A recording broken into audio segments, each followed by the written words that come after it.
Amém, amados? Nós somos predestinados. É o que a palavra diz, né? Predestinados. Não essa predestinação que é ensinada em alguns ambientes, em algumas igrejas, esse fatalismo grego, que vem da filosofia grega do destino, que como se Deus obrigasse você a aceitar a vontade dele. Mas nosso Deus é um Deus bondoso, misericordioso e um Deus que não nos força a aceitarmos sua vontade. Ele criou o homem livre e ensina o homem, e isso é você amadurecer. Primeiramente, você deseja a vontade de Deus, você abraça a vontade de Deus e você amadurece na vontade de Deus. Quanto mais você abraça a vontade de Deus, obedece a Deus e voluntariamente você vai cooperando com Deus, interagindo com Deus, para que nessa terra você possa viver a vontade do Senhor. É uma pena que muita gente não conhece a vontade de Deus. A vontade de Deus, para muita gente, é uma coisa misteriosa. Elas não entendem a vontade de Deus para suas vidas e acabam que não exercendo a sua fé em direção àquilo que Deus tem para as suas vidas. Nós sabemos que Deus fez uma obra maravilhosa através de Cristo para cada um de nós. E as realidades que Deus realizou, conquistou para nós em Cristo Jesus, são verdades. A cura é uma realidade, a paz é uma realidade maravilhosa, a alegria, a prosperidade e outras coisas mais que nós temos acesso, que foram viabilizadas por Cristo Jesus. Ou seja, Ele tornou viável, tornou acessível a cada um de nós. E o bom é porque não há prediletos. Se você está em Cristo, você é um participante da herança gloriosa que Deus tem para você. Agora, você está ou não tomando posse destas coisas? Essa é a grande pergunta. Essa é a grande pergunta. Por mais que você seja um herdeiro, você não vai desfrutar das realidades que Deus comprou e conquistou para você através da obra de Cristo, se você, primeiramente, não conhecer e, segundo, não exercer a sua fé. Não exercer a sua fé. Ou seja, você conhece, e é importante que você entenda que exercer fé não é só você dizer eu creio nessa realidade. Não é só falar que crê. É uma vida que responde a esta fé. Você tem que demonstrar na sua vida que você realmente crê no que você está abraçando. Muita gente fala, por exemplo, eu amo a Deus, eu creio em Deus, mas na dificuldade age como se Deus não existisse. Age como se Deus fosse uma fantasia.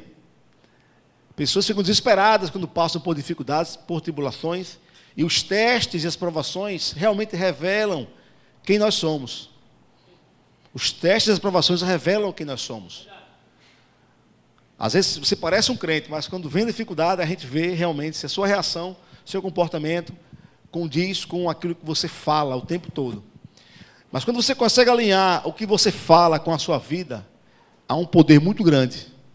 Isso quer dizer que a palavra que você ouviu está entrando no seu coração, está criando raízes, está se estabelecendo, e essa palavra que entra é o que vai sair.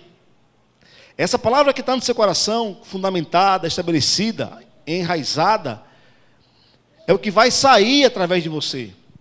Com palavras, a maneira como você pensa, a sua mente. Como é que sua mente está esses dias? Você está meditando na palavra de Deus?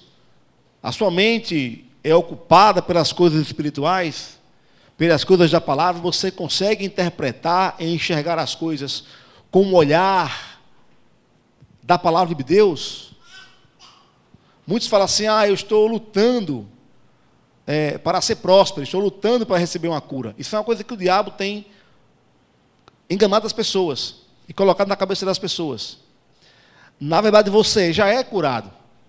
O diabo está tentando fazer você crer que você não é. Você não está lutando para ser curado, você já é. Até numa batalha, numa guerra, quem está na altura tem mais vantagem, né? Se o indivíduo está num lugar mais alto, ele tem uma observação melhor dos inimigos e consegue atacar de maneira mais eficaz.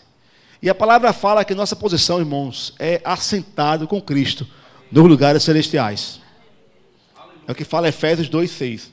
Deus nos ressuscitou e nos fez assentar à sua direita, nos lugares celestiais, em Cristo Jesus. Então você está acima de principados e potestades. Você está acima dos inimigos. Você está acima das circunstâncias. Você está acima dos problemas. E é a partir dessa posição que você tem que se enxergar e olhar para as situações da vida. Olhando para as situações como alguém que já é vencedor e que está colocado em Cristo. Nunca esqueça isso. É por causa de Cristo, não é por você mesmo. Está colocado no lugar elevado. No lugar de glória. No lugar de glória.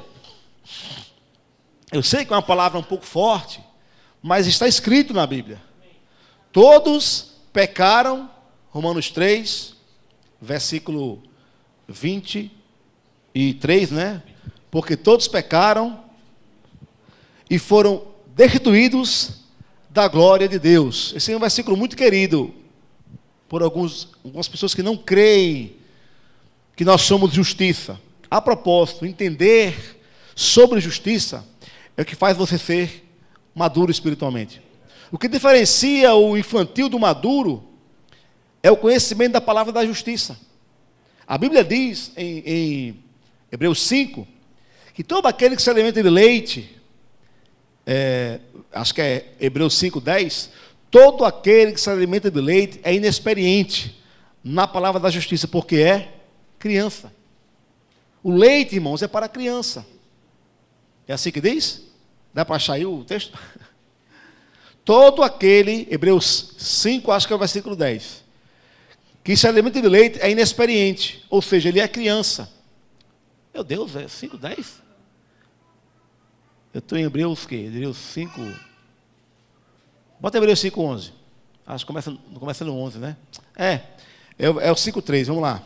Agora que eu entendi. O 11 começa o texto completo. É o 13. Todo aquele que se alimenta de leite é inexperiente.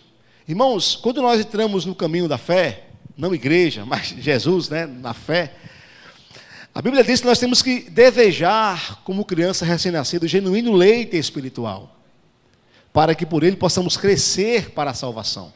É o que fala 1 Pedro, pode deixar aqui por enquanto, 1 Pedro 2:2, ok? Desejai, como criança recém-nascida, genuíno leite espiritual, para que por ele possais crescer para a salvação. Então, quando você está no caminho da fé, quando você está no caminho da verdade, Jesus recebe ele como Salvador, você é criança ainda espiritualmente.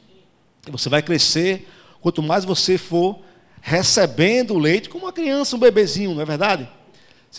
O bebê não pode tomar outra coisa a não ser leite. E assim é com aquele que nasce novo. Você começa a alimentar aquele indivíduo com leite. Leite é o alimento. E a Bíblia diz que é o genuíno leite espiritual. Não pode ser falsificado, tem que ser genuíno. Transmitir para as pessoas o leite genuíno, leite da palavra. Agora você imagine se você chegasse ali no berçário e naquele berço você encontrasse um homem barbado deitado no berço das crianças. Assim acontece com muita gente. As pessoas não crescem para viver a maturidade na fé. Elas estacionam em um nível espiritual e às vezes conhecem algumas coisas, mas não avançam para as coisas maiores e melhores concedentes à salvação. E essa é a vontade de Deus para nós, que nós avancemos para coisas maiores e para coisas melhores e mais excelentes. Se o que você conhece hoje é muito bom, o que Deus tem para você é mais. E talvez você conheça do ponto de vista da informação, mas não tenha experiência com essas realidades. Experimentar as realidades da palavra é muito mais gostoso do que só saber que elas estão disponíveis para nós. Experimentar. E Deus quer que você prove, que tenha experiência que o Senhor é bondoso. 1 Pedro 2:3. Se é que tens a experiência que o Senhor é bondoso. Quando sei que Ele é bom? Ele é bom só no papel, Ele é bom porque Ele é bom mesmo. E Ele quer se manifestar com bondade na sua vida. Quantos querem experimentar a bondade do Senhor nessa noite? Na sua vida. Então você vai se alimentando de leite, mas chega uma hora que você precisa crescer. E o apóstolo Paulo diz em Hebreus 5, versículo 13, que todo aquele que se alimenta de leite é inexperiente na palavra da justiça, porque é criança. Então, o conhecimento da justiça, da sua posição em Cristo, esse é o conhecimento mais importante que você tem que adquirir dentro do Evangelho. Que você é justo, que você é perdoado, que você está em Cristo, que você é nova criatura, que você nasceu de Deus, que você tem a natureza de Deus, que o Espírito Santo agora habita em você, no seu coração, que você foi revestido de Cristo e que agora você é um com Ele. Esse é o ensinamento mais importante. De fato, a Bíblia, ela gira em torno desta realidade. Ela começa com o homem nessa condição, o homem Adão, um com Deus, feito à sua imagem e semelhança, e originalmente quer dizer uma duplicata exata em espécie do seu ser. O homem é a duplicata de Deus. O homem é uma parte de Cristo, amados. O homem espiritual, a nova criatura, ele é um com Cristo. Não tem como separar.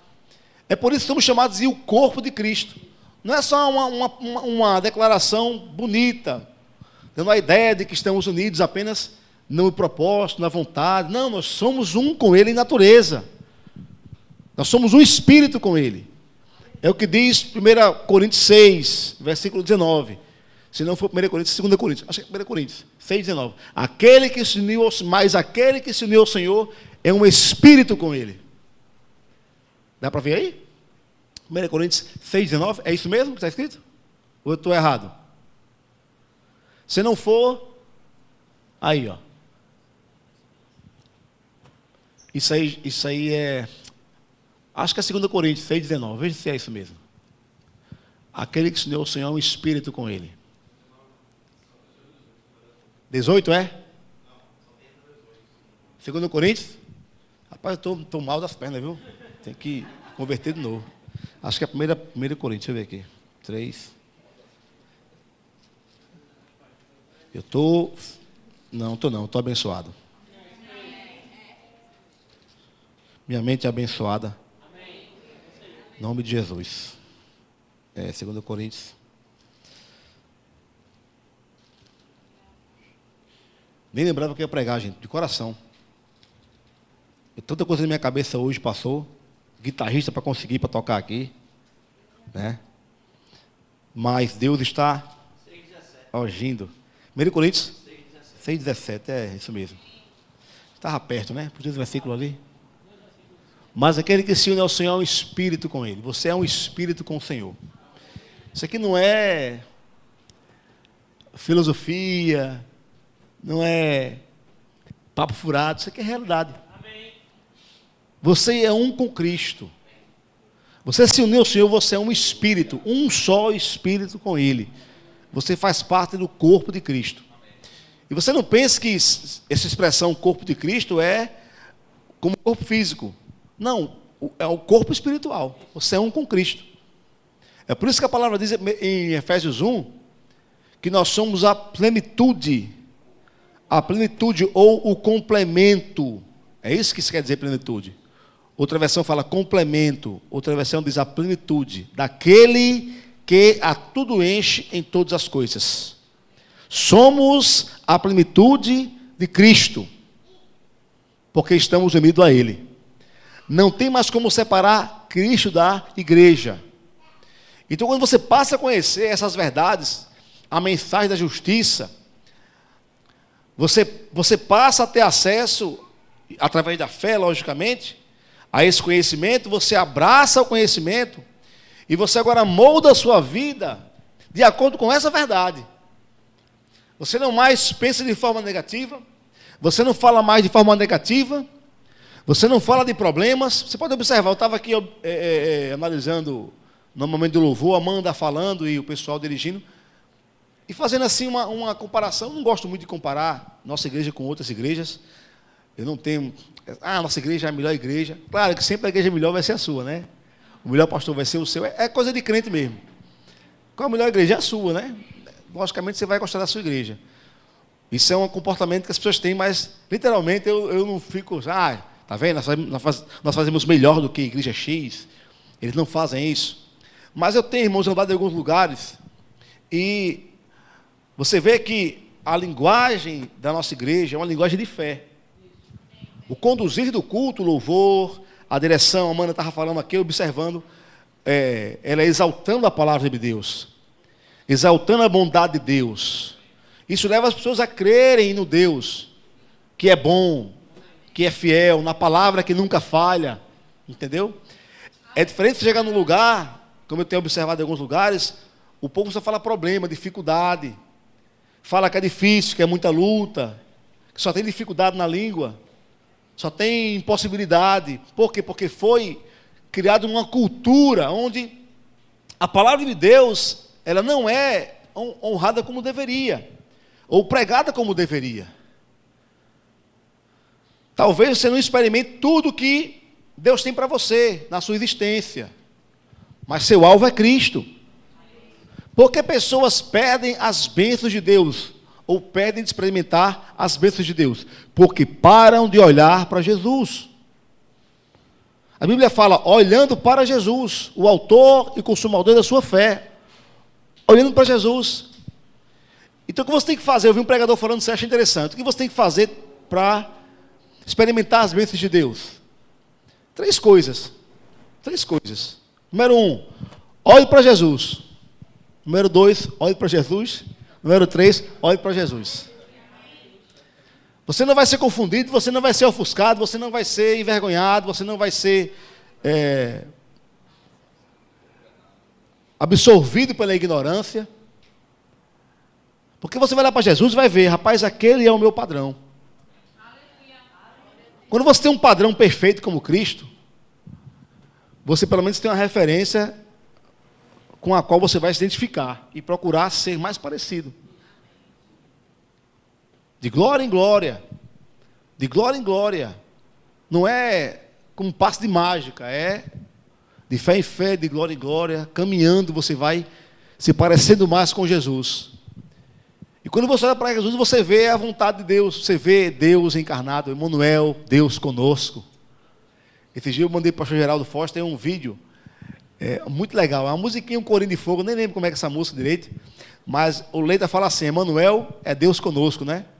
Emmanuel, Deus conosco, aí a música de fundo, e o vídeo inteiro é o pessoal tendo livramento, gente. Pense no milagre que eu vi. Livramento assim, eu queria passar esse vídeo aqui, vou mandar depois a gente passa aqui. Mas é cada livramento que você fala, meu Deus, o cara está aqui, daqui a pouco bate o caminhão aqui de lado, o cara faz assim, o caminhão bate, quebra a parede. Assim é coisa assim, livramento assim de milésimos. É coisa assim, impressionante, sabe? O cara está aqui com uma pessoa conversando, daqui a pouco cai um poste aqui, pum! Triscando. Pô, Donald Trump, você viu ali? Donald Trump, queriam matar ele. Não querem matar ele. Graças a Deus, se levantou um macho no mundo, com poder. Irmão, aquela bala passou aqui. Você entendeu o que significa isso? Irmão, é inacreditável. Parece assim uma montagem. Não é, mas assim, porque não tem como, é Deus purinho. Triscou na orelha dele. Acho que é mesmo para ele se ligar. Busca Deus, danado. Deus livrou você. Mas você imagina, irmãos, que livramento foi esse? Poderoso. O Emmanuel é Deus conosco. E Ele esteve conosco, inclusive fisicamente, num período aqui na Terra. Alguém poderia ficar filosofando sobre a vontade de Deus, viajando se Deus quer isso ou aquilo. Mas Ele veio à Terra, Ele mostrou como era o Pai, não somente falou sobre a vontade de Deus, mas Ele manifestou a vontade de Deus. Ele não apenas falou sobre a doutrina, mas Ele manifestou aquilo que Ele pregava. E quando você olha para Jesus, você é iluminado. A Bíblia diz que nós somos transformados de glória em glória à imagem de Jesus. E eu tinha falado aqui anteriormente que nós estamos numa posição de glória com Cristo. Romanos 3, eu citei inclusive aqui, mas não continuei a explicar. Romanos 3, verso 23. Porque todos pecaram, assim que diz, e carecem da glória de Deus. Esse versículo é favorito de muita gente, para dizer que você é um pecador, que você é um miserável, que você é um trapo de imundície. Não, nós somos pecadores porque todos pecaram. Aqui está falando, irmãos, do homem sem Jesus. O homem sem Cristo, todos pecaram. O judeu se gloriava pelo fato de ser judeu, que guardava a lei, que era mais importante do que o gentio. E esse judeu se achava justo. É tanto que Paulo até usa essa expressão, quando ele vai corrigir Pedro, face a face em Gálatas 2, porque Pedro ele estava lá junto com os gentios, ele estava lá em Jerusalém, aí veio para Antioquia, onde Paulo era pastor, junto com Barnabé. Estava lá misturado com os gentios, maior intimidade, comendo com gentil, comida de gentil. Gentil come tudo, irmão. Não tem restrição alimentar. Come tudo. E Pedro estava lá comendo, vivendo como um gentil. Aí quando chegou alguns irmãos que vieram lá de Jerusalém, alguns judeus, da parte de Tiago, que veio para Antioquia, Pedro se afasta dos irmãos gentios, que não eram judeus, se afasta e se aparta e pronto, e fica lá com a panelinha dele. Aí Paulo, vendo aquela hipocrisia, vai confrontar Pedro por não assumir as convicções da sua fé. E Paulo confronta Pedro face a face. E Paulo diz, porque se tornara repreensível. Aí ele fala, nós, Pedro, acho que é versículo 15 de Gálatas 3, nós, judeus, por natureza, e não pecadores, dentre os gentios. Olha só o que Paulo diz. Porque Paulo era judeu. Mas aqui é uma expressão irônica que Paulo fala com Pedro. Nós, judeus, e não pecadores entre os gentios, sabendo, contudo, que o homem não é justificado por obras da lei. Versículo 16. Amém? E sim, mediante a fé em Cristo Jesus. Amém, amados? Amém. Também nós, Pedro, temos crido em Cristo Jesus, para que fôssemos justificados pela fé em Cristo, e não por obras da lei, porque por obras da lei ninguém será justificado. Então Paulo usa essa expressão, não somos pecadores. Agora, se você observar aí, eu quero aproveitar a oportunidade, leia o versículo 17 agora. Coloca aí 17. Mas se procurando ser justificados em Cristo, olha o que Paulo vai dizer aqui, Pedro, se nós procurando ser justificados em Cristo, e aqui é uma vamos assim, uma impossibilidade, né? É apenas um exemplo que ele está dando aqui para Pedro. Olha, Pedro, se você procura ser justificado em Cristo, da forma como você pensa que o judeu é, ou seja, guardando a lei, é isso que ele quer dizer. Se você busca a justificação em Cristo, como? Guardando a lei, pelas obras da lei. Aí ele diz, se buscando ser justificado em Cristo, pelas obras da lei, como você quer impor essa condição para os gentios aqui. Você vive como gentio, não como judeu, mas quer obrigar o gentio a viver como judeu, mostrando tipo que guardando a lei é melhor do que somente a fé em Cristo. Aí ele diz, se procurando ser justificado em Cristo, lutando para ser justificado em Cristo, através da lei, fomos nós mesmos também achados pecadores, porque a lei foi dada para pecadores. A lei foi dada para o homem no pecado, não para justos em Cristo Jesus. A lei foi dada para o homem para que ele pudesse ter uma clara definição sobre o pecado, e é isso que a lei teve como propósito, veio para avultar a ofensa, para revelar o pecado. Paulo fala isso em Romanos 5, versículo 20, sobreveio a lei para que avultasse a ofensa. A lei veio para que o pecado fosse revelado, mas onde abundou o pecado, superabundou a graça. Amém? A lei veio para que o pecado fosse revelado. É isso que ele diz. A mesma coisa, Romanos 3, versículo 20, 19, 20. Ele diz que, visto que, Romanos 3, 20. Bota o 20. Visto que ninguém será justificado diante dele por obras da lei. Por quê? Em razão de que pela lei vem o pleno conhecimento do... Então, o que ele está dizendo? O homem não é justificado por obras da lei. Porque a lei não veio para dar vida ao homem. Ela veio para revelar o pecado. Através da lei vem o pleno conhecimento do pecado. Paulo fala isso também em Romanos 7, versículo 7. Amém? Eu não teria conhecido a lei, o pecado, ou cobiça. Que diremos, pois, é a lei pecado? De modo nenhum. eu não teria conhecido o pecado senão por intermédio da lei. Como é que ele conheceu o pecado? A lei veio revelar o pecado. Amém? Morte ou morte, onde está a tua vitória? O aguilhão da morte é o pecado. E a força do pecado é a lei. A lei fortalece o pecado. O indivíduo pecava sem saber, mas quando ele entende o que a lei diz, ele fala, meu Deus, eu pratico isso, eu estou perdido. E a lei, em vez de libertar, condena. Condena. Se houvesse uma lei que pudesse dar vida, Paulo diz em Gálatas 3, a justiça, na verdade, seria procedente da lei. Gálatas 3:20, se não me engano. Então, a lei não pôde dar vida. Então, a justiça, esse estado no qual nos encontramos agora, essa condição, essa posição de justiça, ela vem através da fé em Cristo Jesus. Amém? Através da fé em Cristo.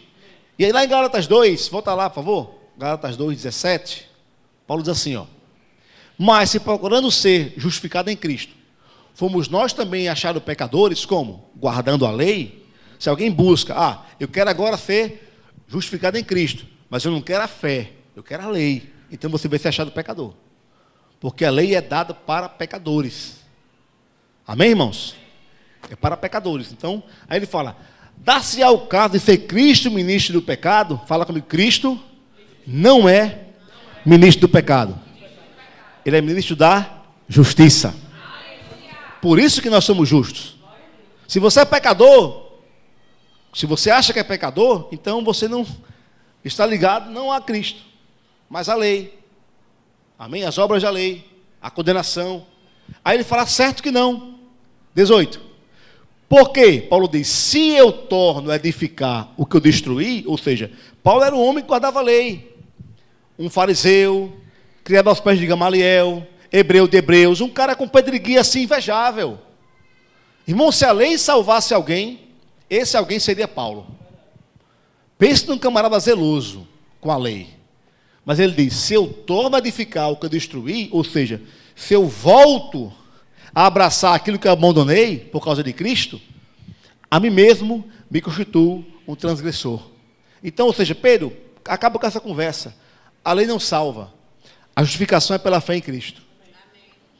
Porque eu, mediante a própria lei, morri para a lei, a fim de viver para Deus. Fantástico, né? Morri para a lei, a fim de viver para Deus. Ou seja, você só vai viver para Deus se a lei não apontar pecado na sua vida. Sabe o que é morrer para a lei? É você entender que você está em Cristo, que você é justo. Que você morreu para o pecado. Abraçar esta realidade e viver esta realidade. Se você quiser, você pode viver uma vida livre do domínio do pecado. Se você quiser.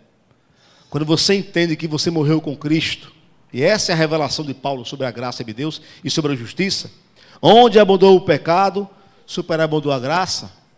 Ou seja, onde havia pecado que nos escravizava, a graça de Deus é maior para nos libertar. Amém? E nós hoje estamos mortos para o pecado. Essa é a mensagem de Paulo o tempo todo. Romanos 6, Romanos 7, a mesma coisa. Romanos 7 ele diz que, assim como uma mulher que é casada, ligada a um marido enquanto ele vive, e se aquele cara morrer, ela está agora desobrigada a guardar a lei conjugal, assim também nós.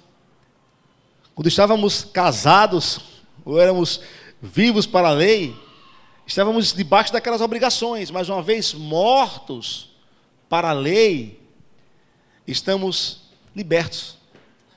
Amém? Estamos libertos.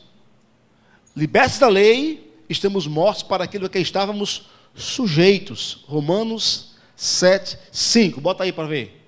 Agora, porém, libertos da lei. Deixa aqui, pode deixar aqui.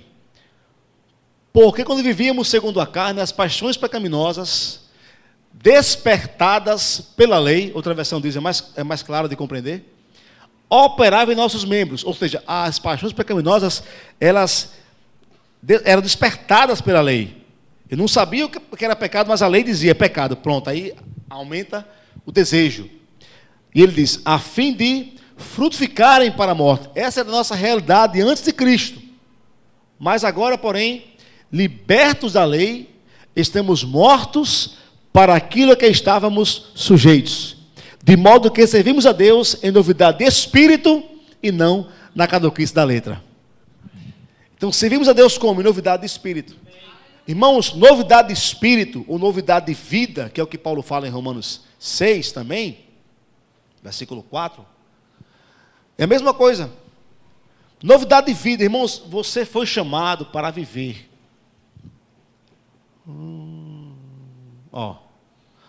Assim também andemos nós em novidade de vida. Está vendo aqui? No finalzinho aqui? Fomos, pois, sepultados com ele na morte pelo batismo. Ou seja, você morreu com Cristo. Quantos morreram com Cristo aqui? Amém. Boa noite, falecido. E ele diz aqui, para quê? Para que eu morri com Cristo? Para quê? É simples. Para que, como Cristo foi ressuscitado dentre os mortos, e eu fui também com ele, graças a Deus, assim também andemos nós em novidade de vida. Por quê? Porque eu fui ressuscitado juntamente com ele. Quando você está compreendendo aqui o entendimento da palavra? Se eu morri com Cristo, eu ressuscitei com ele e eu posso andar em novidade de vida agora. Então, andar em novidade de vida não é você andar na terra o tempo todo acusado por uma lei, acusado por culpa. Se você vive debaixo de culpa, você reavalia o seu cristianismo. Porque a culpa e a condenação é coisa da lei. Agora, logicamente, se o cristão está em Cristo e não anda à luz daquilo que ele aprendeu, não exerce fé naquilo que ele aprendeu, por exemplo, vamos usar aqui um exemplo simples. Suponhamos que você viva com culpa por não perdoar alguém que lhe fez mal. Qual é a cura para isso? É você se fingir de morto? Fazer de conta que aquilo não existe? Não, é você perdoar. A solução é perdoar, não é outro caminho. Agora, a graça de Deus te faz capaz de perdoar. Aí que está o X da questão. A graça me capacita a fazer aquilo que na minha força eu não era capaz. A graça me faz parar de olhar para mim e olhar para Jesus. Eu não posso de mim mesmo, mas Cristo em mim eu posso. Ele me fortalece, Ele me inspira, Ele é minha referência. Ele diz que eu posso. Eu tenho a sua natureza, eu tenho o seu amor derramado no meu coração pelo Espírito Santo que foi me dado. E quando você começa a conhecer essas verdades, você sabe, eu posso viver essa verdade. É simples, irmãos. A fé é simples, é crer e praticar. Crer e praticar. Nós temos que perdoar, eu creio no perdão. Você perdoa quando alguém lhe faz mal? Está difícil então. Mas é fácil viver livre de culpa. É só viver a palavra. É só abraçar a graça. É só entender que eu posso. A palavra diz que eu posso, então eu posso. Olha, Paulo diz em Romanos 6, por exemplo. Coloca Romanos 6, por favor, aí. E daí? Permaneceremos no pecado para que seja graça mais abundante? Olha só. O que diremos, pois? Permaneceremos no pecado para que seja graça mais abundante? É uma pergunta que ele diz. Porque os judeus que eram contra a mensagem de Paulo sobre a graça, e graça é libertação do pecado. Na graça você não evita o pecado, na graça você morreu para o pecado. É diferente. A lei dizia, não olhe para a mulher com intenção impura. Ou melhor, a lei dizia, não adultere, né? Estou querendo confundir a lei com a graça. Não adultere. Mas a graça diz, se você olhar, já adulterou. E a graça diz, não apenas não adultere, ame a sua mulher. Não apenas evite a traição, ame a sua mulher. É isso que a graça diz. O padrão está mais elevado. Mas na graça agora, Deus ele passa a habitar em nós, irmãos. Essa é a diferença. Nós recebemos o Espírito prometido. Deus habita em nós agora. E esse mesmo Deus que habita em nós, ele vem sobre nós. Nós podemos viver de acordo com a graça de Deus.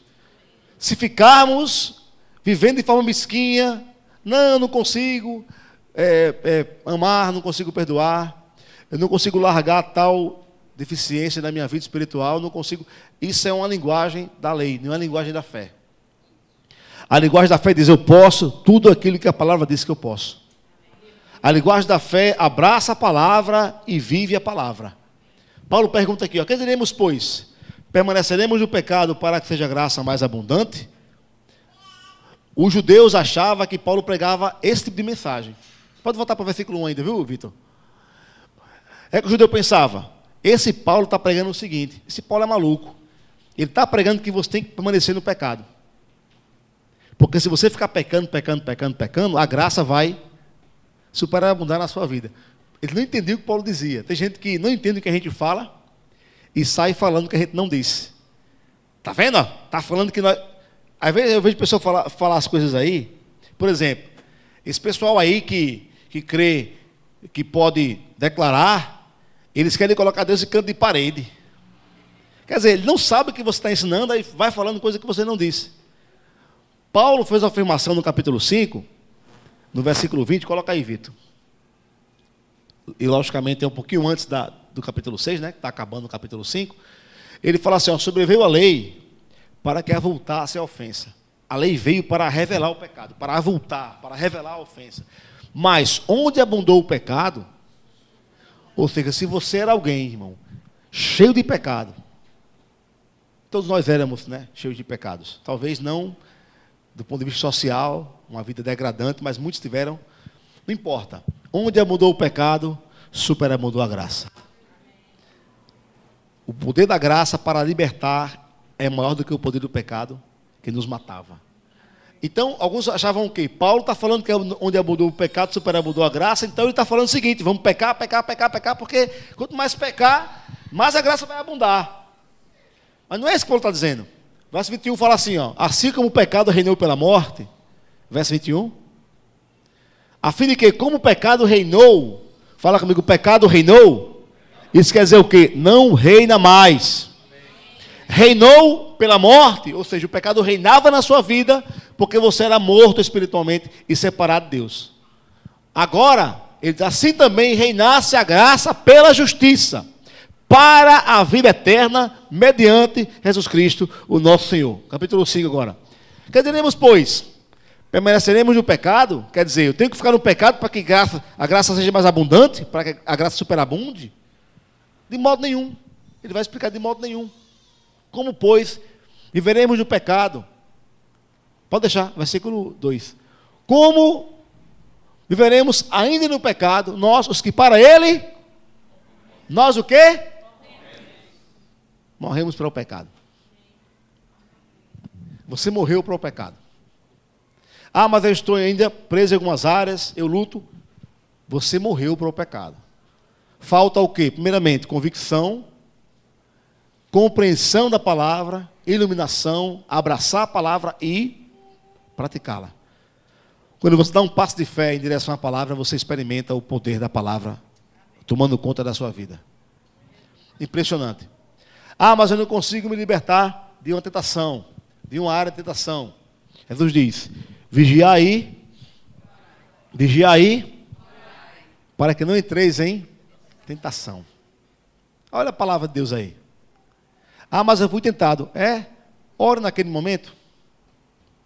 A oração, amados, desmobiliza o poder da tentação. Comece a orar. Vigiar e orar.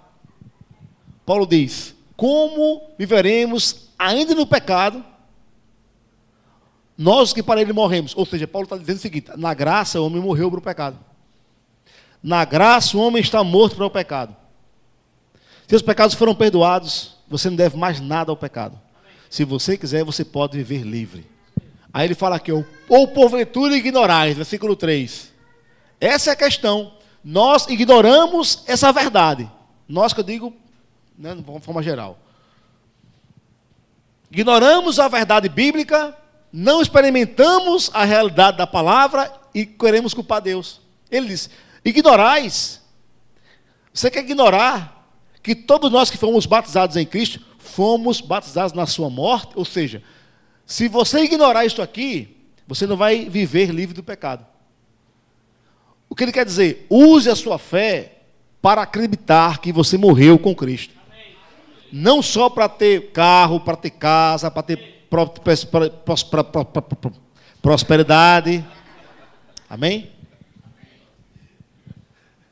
Eu já tinha desenganchado faz tempo, eu fiquei brincando. Enganchei no comecinho, mas prosperidade. Muitos querem usar a fé para ter as coisas. E não é errado, irmão. Não tem problema. Deus não tem problema com dinheiro. Ele quer que você seja abundantemente próspero. Mas nosso coração não pode estar nas coisas. Ele diz, vocês ignoram. Então você não pode ignorar. Usar a fé só para ter as coisas. Use a fé, irmãos, para viver a realidade da palavra naquelas áreas que você sabe que hoje você precisa mudar. Ninguém muda assim do dia para a noite nem de uma vez só. Mas há coisas que você percebe hoje, e eu percebo, eu sei coisas que eu preciso avançar, melhorar, amadurecer, que são coisas que Deus quer que eu faça imediatamente, para que eu possa avançar para coisas maiores. Às vezes as coisas que Deus pede que eu largue, algumas coisas que Ele pede que eu largue na minha vida e de forma imediata, é o que tem impedido que eu enxergue mais coisas que Deus tem para mim, experimente coisas que Ele tem para mim. Nós estamos na igreja, irmãos, num constante crescimento, amadurecendo espiritualmente todos os dias, mas deve haver em nós uma disposição para melhorar. Você não pode ser um cristão já antigo no Evangelho, nutrindo algo que você deveria ter largado faz tempo, entrando, saindo, Réveillon, dia 31 de dezembro, né? São as promessas. Vou fazer isso ano que vem, fazer aquilo. Comece, dê um passo de fé. Tome posse da verdade. Acredite na palavra de Deus. E diga, eu vou viver o que Deus tem para a minha vida. Eu não abro mão daquilo que Ele tem para mim. E o que é maravilhoso, gente? Gente, tanta verdade no meu coração, tanta verdade que nós temos disponíveis para nós. Nós somos habitados pelo Espírito. Entendeu? Se você é crente, você pode não ter um conhecimento profundo da palavra, mas você tem o Espírito Santo. E quando você busca a Deus em oração, mesmo sem conhecer muito a palavra, você sabe o que tem que fazer. Paulo diz, João diz, nós temos a unção que vem do Santo. Nós temos o Espírito que habita em nós, que nos conduz a toda a verdade, que nos ajuda em nossa fraqueza, que nos fortalece quando estamos fracos, que está ao nosso lado o tempo todo para consolar, quando passamos por dificuldades, quando acordamos às vezes sem vontade de orar, já olhando para o dia com um aspecto derrotado, sentimento, fragilidades, Ele está com você para lhe ajudar. E quando você para de olhar para você e olha para Cristo e experimenta aquilo que vem dele para a sua vida, você é abastecido, você é fortalecido. Ele veio, irmãos, para que a graça de Deus superabundasse em nossa vida.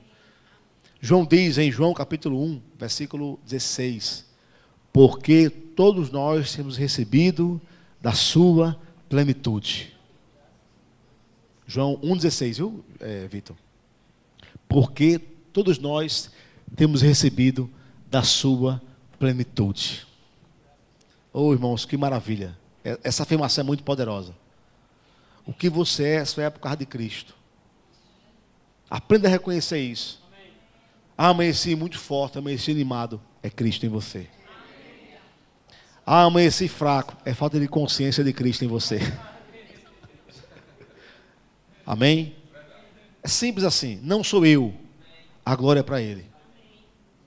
Tudo que eu tenho de bom na minha vida e que eu manifesto é só por causa dele. É por isso que eu não tenho que me gloriar em nada. Absolutamente nada. É por isso que eu não sou melhor do que ninguém. É por isso que eu não trato ninguém com acepção. Porque, coitado de mim, irmãos, se olhar para mim, eu não sou nada. Em mim mesmo, eu não sou absolutamente nada. O que me faz ser alguma coisa é Cristo. Amém. Paulo perguntou aos discípulos, né? Pois quem é que te faz sobressair? Né? Sou eu? É Cefas? Não. É Cristo, é Deus. E que tens tu que não tens recebido? E se recebeste, por que te vanglorias como se não tivesse recebido? Tem gente que é assim. Nós somos o que somos por causa da graça de Deus. Amanhã você pode acordar pela manhã, talvez alguns aqui acordem indispostos. Olhando para a semana, poxa, é segunda-feira, eu pensei que era sábado, ó, para dormir um pouquinho mais. Mas pare de olhar para você e olhe para Jesus. Uma declaração de fé, uma atitude diferente. Quando vem o momento da fraqueza ali, muda todo o seu dia. Você acordou pela manhã. Mas a gente acorda assim, que dia é hoje, meu Deus do céu? Hoje é segunda-feira. Aí vem aquela coisa, né? Poxa, eu queria que fosse sábado para dormir um pouquinho mais. Mas aí você fala, Senhor, muito obrigado porque é segunda-feira com o Senhor. Será sobrenatural. Será uma segunda-feira de oportunidades, de portas abertas. Eu verei o favor do Senhor sobre a minha vida, sobre a minha casa, Pai. Eu sou um homem cheio de saúde e de energia. Eu não sou fraco fisicamente. A minha força vem de Ti. Eu não estou abalado, eu estou feliz porque o Senhor está comigo. A alegria que eu experimento, Senhor, é a Tua alegria. Ninguém vai roubar a alegria de mim. Nem a paz. Irmãos, isso vai transformar o seu dia. Às vezes a indisposição, a fragilidade emocional é uma pressão que a gente está vivendo. Uma pressão. Pode ser espiritual, uma ação espiritual? Pode. Pode ser. Pode ser falta de conhecimento, não aplicando a palavra naquelas áreas que você tem que aplicar para ficar forte. Pode ser um monte de coisa. Eu também não vou dizer que tudo é demônio, porque às vezes tem indivíduo que nem precisa de demônio. Ele é mesmo o demônio da vida dele, né? Não tem para que demônio, né? Então, pois é. Você vê, os cabos do Ramais ali. O demônio tem medo daqueles caras, né? Você imagina o cara... Enfim, vou nem dizer que não. Mas é verdade. Pode ser uma série de fatores. Uma série de fatores que está ocasionando... Pode ser descompensação química. Chegou um ponto de você necessitar de um psicólogo, um psiquiatra. Não tem nenhum problema aí. Ali receber uma medicação para equilibrar a química no seu corpo. Uma série de fatores. E, de fato, alguém que está num processo de descompensação química é mais difícil essa pessoa sair daquela condição sem ajuda médica. É mais difícil, mas é possível. Mas demandará um esforço bem maior. É aquela história, você está disposto a mergulhar, né? É difícil, né? Irmão, você pensa que orar muito é fácil? Ler a palavra muito é fácil?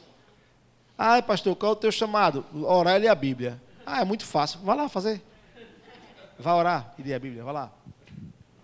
Entendeu?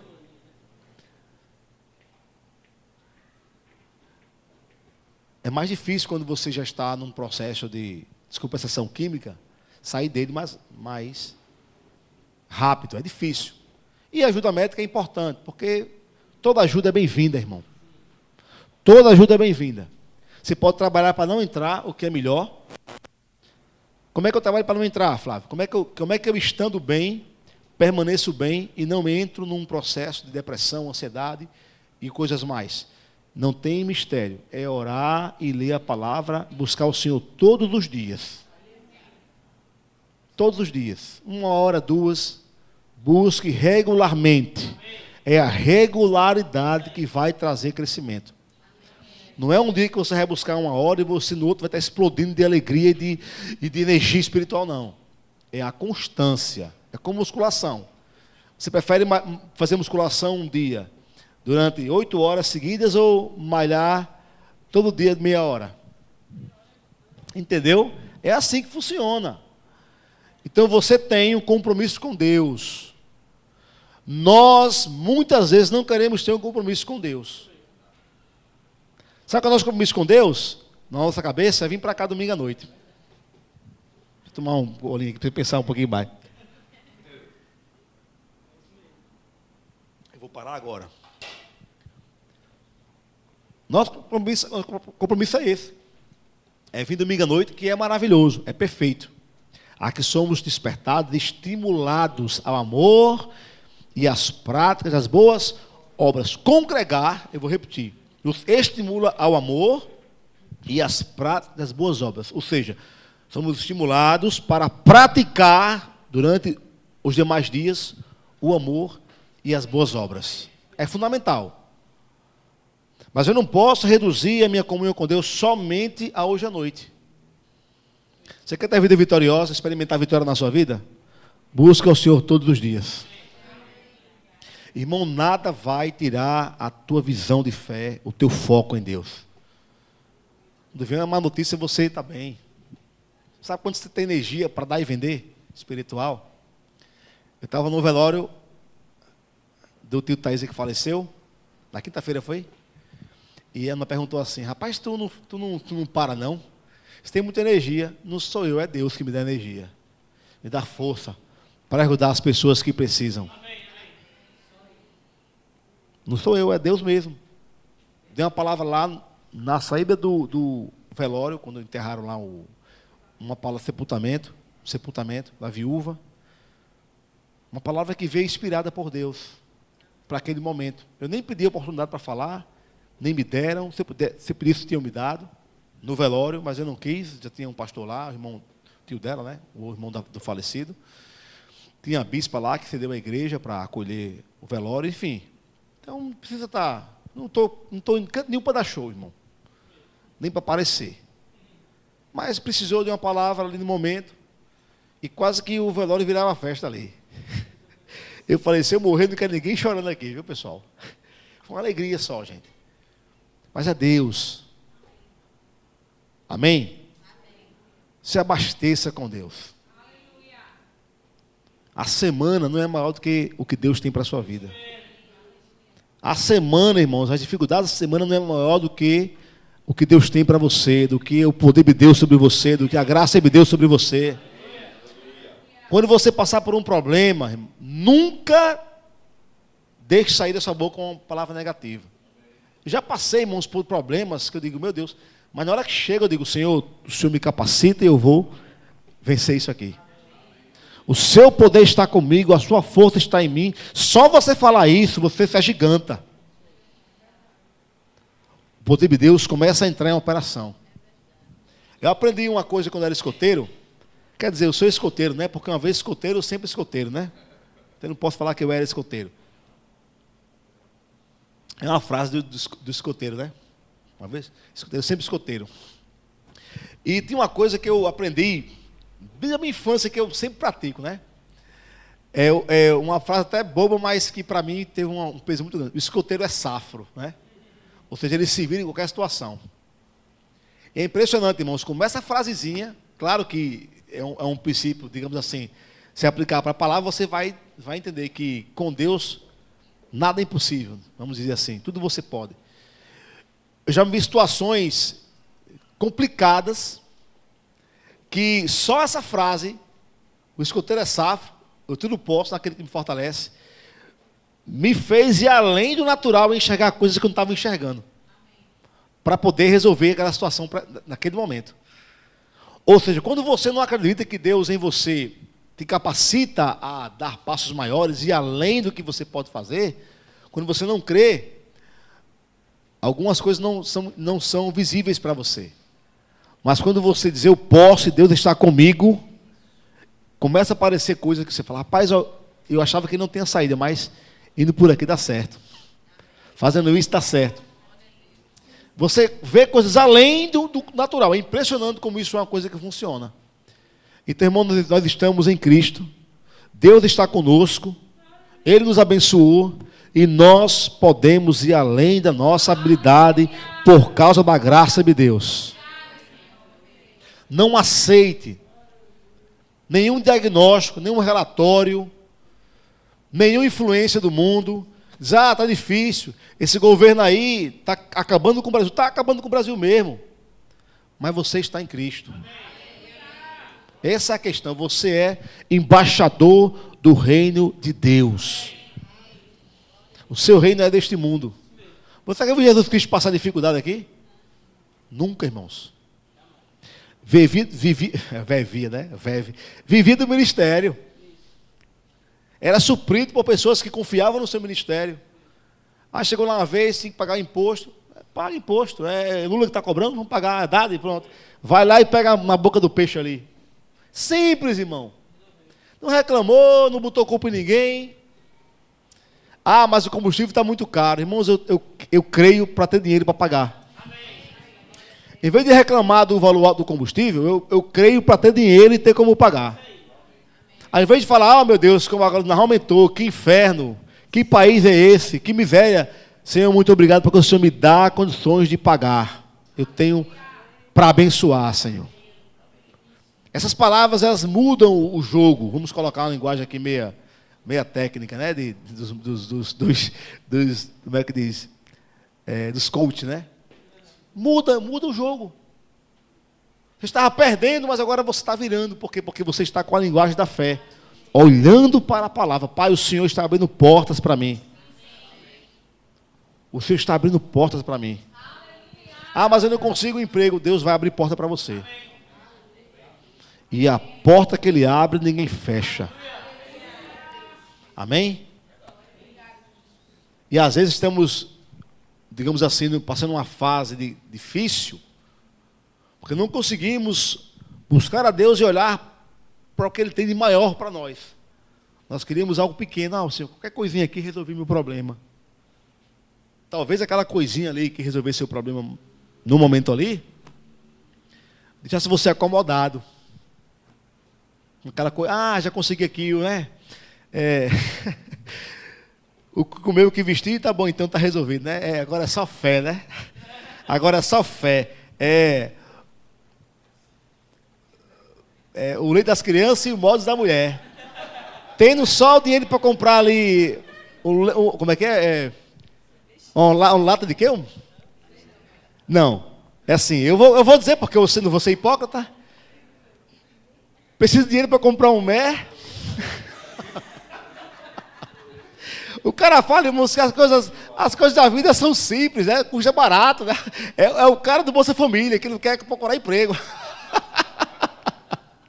Então ele fala assim, preciso de dinheiro para comprar um mé, o leite das crianças e o modos da mulher. O resto é só fé, né? A gente se vira como dá. Ai, meu Deus, o pastor falando isso. Eu acho massa essas músicas, irmão. É uma porcaria, mas é engraçado. A miserável do Bolsa Família, vive do Bolsa Família, né? Preciso de dinheiro para comprar um bé, leite das crianças e móveis da mulher. Agora é só fé, só...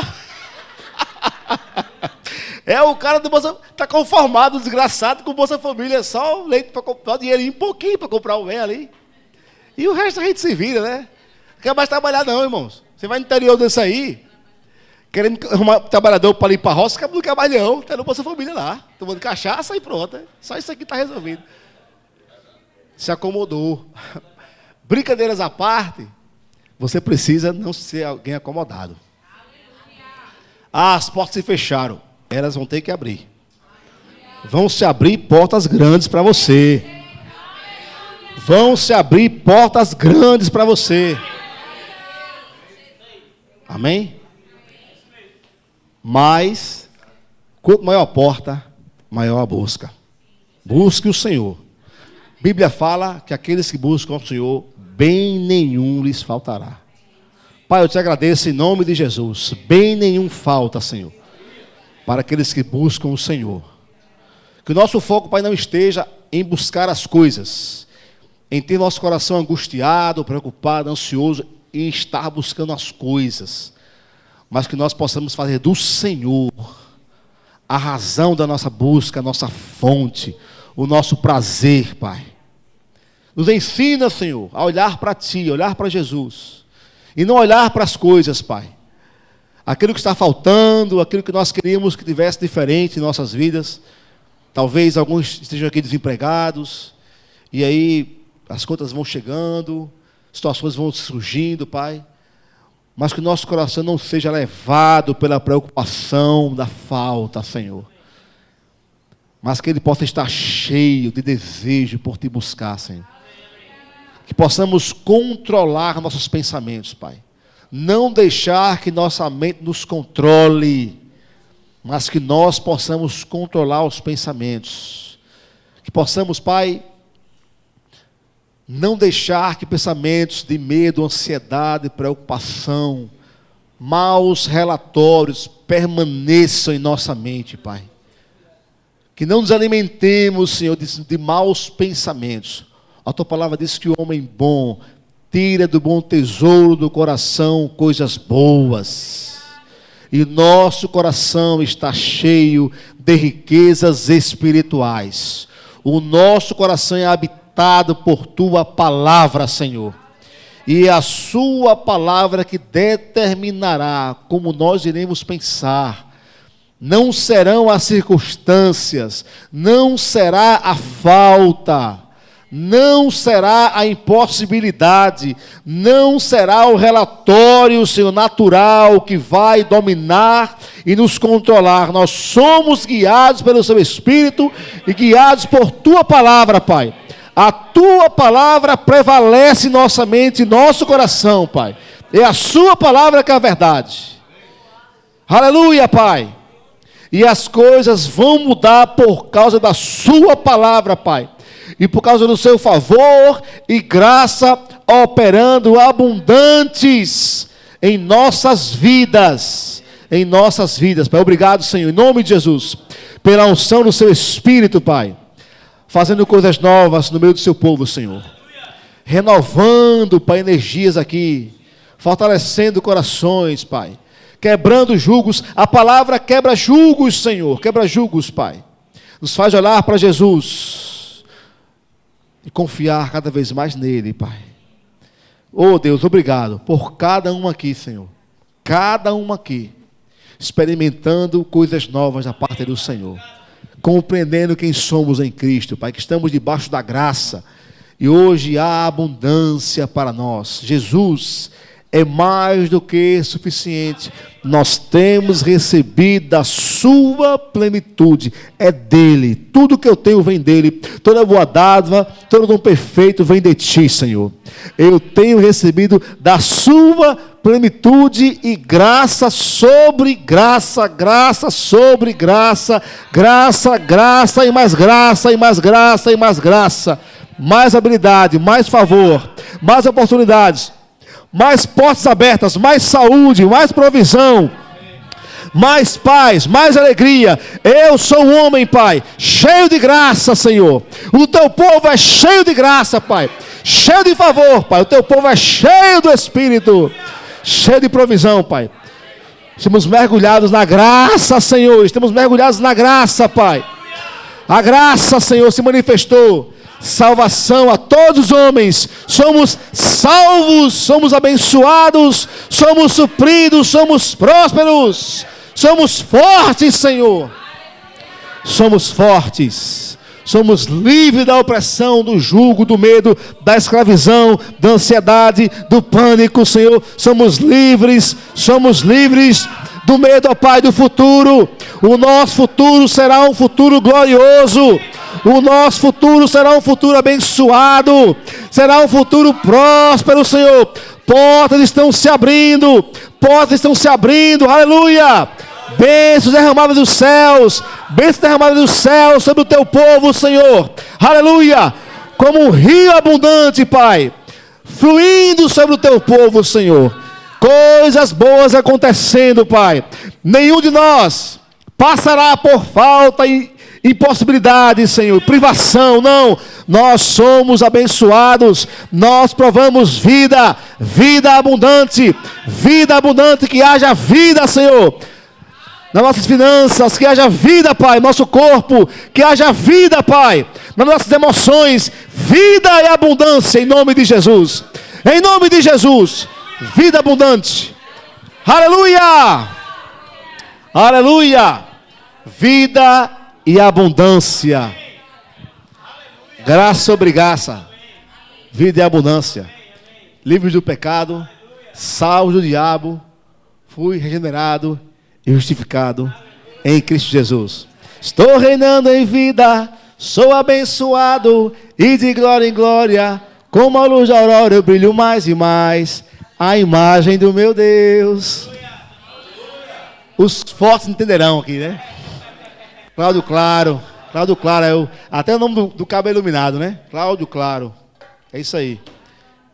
Estão bem?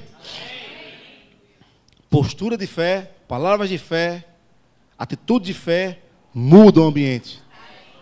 E se você quer viver na atmosfera de fé e do sobrenatural de milagres, levante a voz sempre que você puder.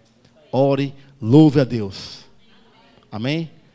Isso muda a circunstância. Flávio, eu fui aqui envolvido por uma situação difícil. Levante a voz. Deixa a voz sair, deixa a oração fluir, deixa o louvor fluir. E você vai ver, em pouco tempo você vai estar sentindo um gigante. Um gigante. Cadê o bicho? Cadê os demônios? Cadê a circunstância? Você vai estar seguro por dentro. Quando você está bem por dentro, nada fora vai abalar você. Amém? Amandinha, came here.